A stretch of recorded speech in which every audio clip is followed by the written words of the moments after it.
So this is the hood. We'll start here. So, I mean, just the general swirls that we've got everywhere else, but we've got some deeper scratches, and then you can kind of see right under the light right there, that crow's foot looking thing. So we've got those all over the hood. And there's a couple spots like this where they've kind of gotten bad. So generally that is something caused by the heat from the engine and the paint expanding and contracting, kind of losing their elasticity over time. And then those bottom layers, the primer, the base coat, they will start to crack. Thankfully, you can't fill them in the clear coat yet. So just gonna be a little bit more careful over those spots. Make sure that we don't do any additional damage. But then we'll put on some ceramic coatings, a little bit extra right there and under the hood. It's not really, sorry, a little jerky with the camera. Adding the ceramic coatings is gonna help a little bit with the heat, but that's definitely not what they're designed for. So I will recommend that the owner get some heat shielding for under there to help as much as possible. So we just have the swirls through the whole thing, really taking a lot of luster out of the paint. But then right here, we've got some deeper scratches. And then if we come down the fender, all along this edge, we've got scratches. So all of those, with the minor correction that we're doing today, it's probably not gonna come out, but we can at least improve it. So that goes there, but then it kind of clears up, but it's still kind of along that whole edge. And then we come over to this edge and we've got that same issue. So gonna have to be pretty careful with that. Okay, so general swirling again, but we've got some more of those deeper scratches coming up through here. And if we look right here, see all those straight lines, all those straight line scratches right there, and they go all the way down the side. So that, my friends, is why you don't take your car to just a regular car wash. You're gonna end up with all those marks going down your car. And so basically what happens is, as those fibers hit your car and take the dirt off of your car, so, you know, typical stuff we've been dealing with. But then down here, all those white spots, we got a lot of rock chips, which we are just gonna leave for now. I'll talk to the owner after everything's done. At some point, get it back in to get all the rock chips and everything taken care of. Then we've got this group of scratches right here, which are a little bit funky. So we'll see if we can get those shifted out and cleared up. So as those fibers from the car wash hit your car, get the dirt off your car, or the car in front of you, I guess, that dirt gets embedded in those fibers.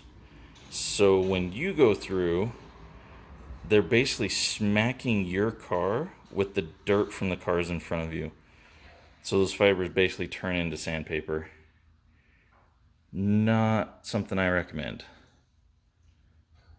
going with the standard 2-bucket safe wash method. That's obviously what I'm going to recommend. But I mean, really, if you don't want your car to end up like this, oh, we got a nice deep scratch right there, right above the light, then stay away from those automated car washes. Got some more damage right on this area. You can kind of see the weird hologram that we've got going there. Some more deep scratches right there.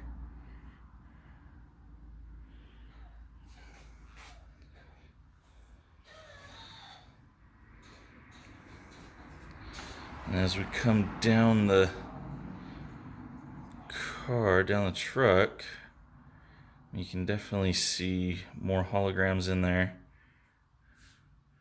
So I won't be surprised if this has had a buffer run over it real quick, kind of like I was saying before, while it was out in the sun.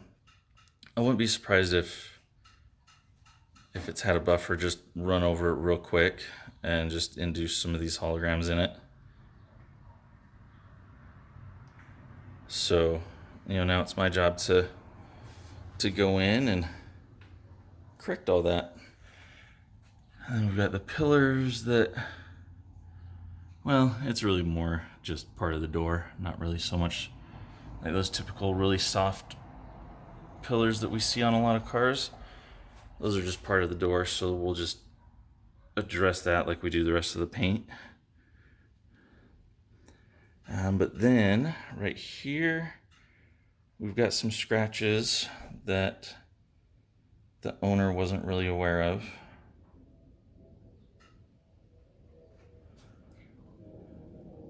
But we do have this one big one right here that my phone doesn't want to focus on.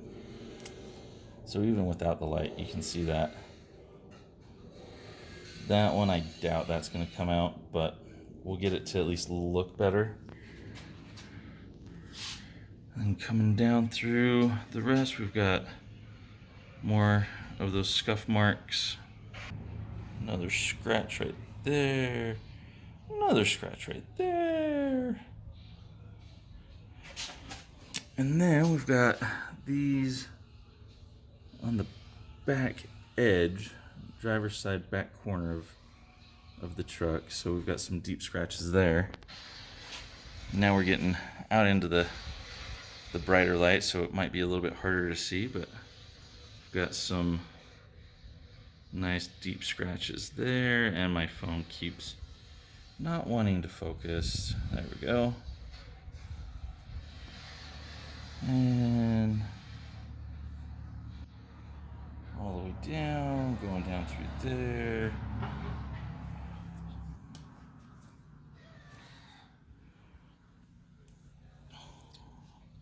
And those same marks on this fender.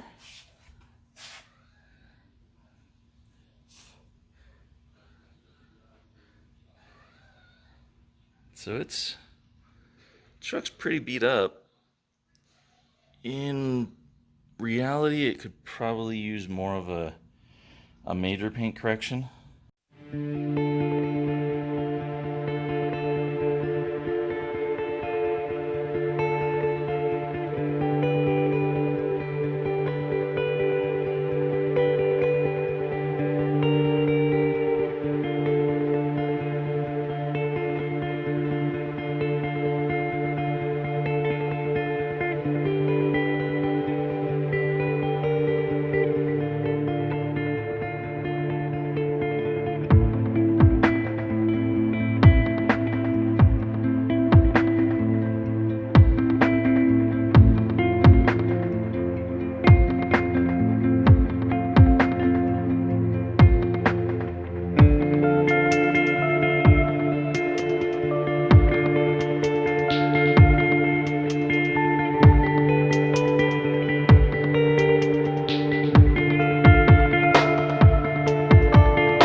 Good morning, and I don't know what day we're on. I'm gonna say day 2. Day 2 of polishing anyway. So, yesterday I got the front side of the driver's side done. Got the hood mostly done, still have to refine that, but need to refine the doors still. I think I'm just gonna keep doing the cutting for the rest of the driver's side and then just polish all that stuff out. So today, let's see, we've got the rear quarter panel of the driver's side. So let's see if I can flip you guys around so you can see.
All right, so we've got the first cutting stage done. You can still see the hazing around the light. But as we come over here, that is where we were. That's where we're at. So it definitely needs that refining stage, but still way better.